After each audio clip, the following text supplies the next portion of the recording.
ಒಬ್ಬ ಹಿರಿಯ ನಟ ಚಿತ್ರರಂಗ ಇವ್ರನ್ನ ಹಾಕೊಂಡು ಚಿತ್ರ ಮಾಡಿದವ್ರಿಗೆ ಅನ್ಯಾಯ ಆಗುತ್ತಲ್ಲ. ನಾಳೆ ನಾವು ಕರ್ನಾಟಕದ ಬಿಡ್ತೀವ? ನಾವು ಬಿಡಕ್ ಸಾಧ್ಯನೇ ಇಲ್ಲ.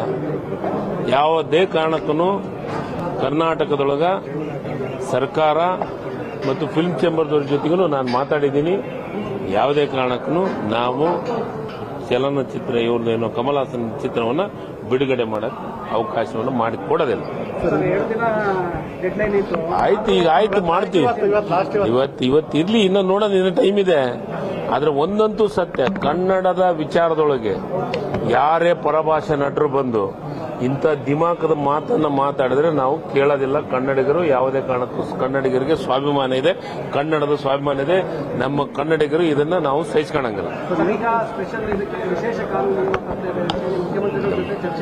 ಮುಖ್ಯಮಂತ್ರಿಗಳ ಜೊತೆಗೆ ಚರ್ಚೆ ಮಾಡ್ತಿದ್ವಿ. ಇದೆಲ್ಲ ಮುಗಿಲ್ ಮೀಟಿಂಗ್ ಆದ್ಮೇಲೆ ಸಿಎಂ ಸಾಹೇಬ್ ಜೊತೆ ಚರ್ಚೆ ಮಾಡಿ ಅದನ್ನು ನಿರ್ಧಾರವನ್ನು ಹೇಳ್ತೀವಿ.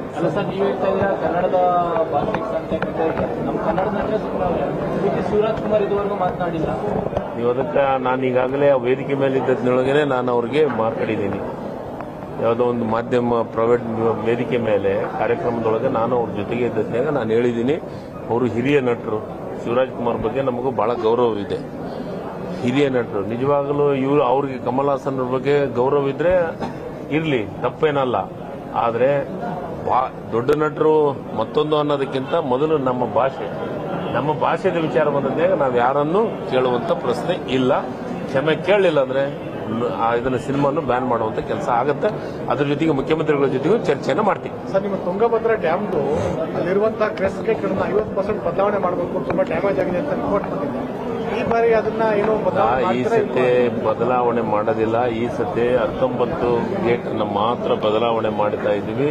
19 ಗೇಟ್ಗೆ ಈಗಾಗಲೇ ಟೆಂಡರ್ ಪ್ರಕ್ರಿಯೆ ಆಗಿದೆ. ಅದಕ್ಕೆ ಮಟೀರಿಯಲ್ ಪರ್ಚೇಸ್ ಮಾಡ್ತಾ ಇದ್ದಾರೆ. ಯಾವುದೋ ಗುಜರಾತ್ ಕಂಪನಿಗೆ ಟೆಂಡರ್ ಆಗಿದೆ. ಅದನ್ನು ವರ್ಕ್ ಸ್ಟಾರ್ಟ್ ಮಾಡ್ತಾ ಇದ್ವಿ. ನಮಗೆ ಇನ್ನೂ ಟೈಮ್ ಇದೆ, ಇನ್ನೂ 1.5-2 ತಿಂಗಳ. ಅಷ್ಟರೊಳಗೆ ಒಂದು ಗೇಟ್ ಅನ್ನ ಮಾಡ್ತೀವಿ. ನಮಗೇನು ತೊಂದರೆ ಇಲ್ಲ. ಮೊದಲನೇ ಬೆಳೆಗೆ ನೀರು ಬಿಡಕ್ಕೆ ಏನು ತೊಂದರೆ ಇಲ್ಲ. ನೆಕ್ಸ್ಟ್ ಇದ್ರೊಳಗೆ ಅದನ್ನು ಟೆಂಡರ್ ಪ್ರೊಸೆಸ್ ಮಾಡ್ತಾ ಇದ್ರಿ. ಯಾರು ಬರ್ತಾ ಇಲ್ಲ ಅಂತ ನಾನು ಟಿವಿ ಇದ್ರೊಳಗೆ ನೋಡಿದೆ, ಏನೋ ಮಾಧ್ಯಮದೊಳಗೆ ನೋಡಿದೆ, ಯಾರು ಬಂದಿಲ್ಲ ಅಂತ. ಈ ಸತಿ ಅದನ್ನು 32 ಗೇಟ್ ಬದಲಾವಣೆ ಮಾಡಲೇಬೇಕು. ಯಾಕಂದ್ರೆ ಸ್ವಲ್ಪ ಸ್ಟ್ರೆಂತ್ ಕಮ್ಮಿ ಆಗಿದೆ ಅಂತ. ಲಾಸ್ಟ್ ಟೈಮ್ ನಮ್ದೇನು 19 ಗೇಟ್ ಹೊಡೆದ್ನಾಗನೇ ನಮಗೆ ತಜ್ಞರು ಅದನ್ನು ವರದಿ ಕೊಟ್ಟಿದ್ದಾರೆ. ಅದನ್ನು ಗಮನಿಸಿದ್ದೀವಿ. ಬೋರ್ಡ್ನವರು ಇದನ್ನು ಅತಿ ಹೆಚ್ಚು ಇಂಟ್ರೆಸ್ಟ್ ತಗೋಬೇಕು. ಕೇಂದ್ರ ಸರ್ಕಾರದ ಬೋರ್ಡ್ನವರು ಬಹಳ ಇಂಟ್ರೆಸ್ಟ್ ತಗೋಬೇಕು. ಯಾಕಂದ್ರೆ ಅದು ಏನ್ ಶೇರ್ ಇದೆ ನಾವು ಕೊಡ್ತೀವಿ ಅಂತ ಮುಖ್ಯಮಂತ್ರಿಗಳು ಹೇಳಿದ್ದಾರೆ, ಸಂಬಂಧಪಟ್ಟಂತ ಇಲಾಖೆ ಮಂತ್ರಿಗಳು ಹೇಳಿದ್ದಾರೆ, ನಾವು ಹೇಳಿದ್ದೀವಿ. ಅದಕ್ಕೆ ನಾನು ತುಂಗಭದ್ರಾ ಅಧ್ಯಕ್ಷನಿರೋದ್ರಿಂದ ನಾವು ಸ್ಪಷ್ಟವಾಗಿ ಹೇಳಿದ್ದೀವಿ, ನೀವು ಬದಲಾವಣೆ ಮಾಡಿ ಅದಕ್ಕೇನು ಬರ್ತದೆ, ನಮ್ಮ ಶೇರ್ ಏನಿದೆ 65%, ನಮ್ಮ ಶೇರಿನ ದುಡ್ಡನ್ನು ನಾವು ಕೊಡ್ತೀವಿ.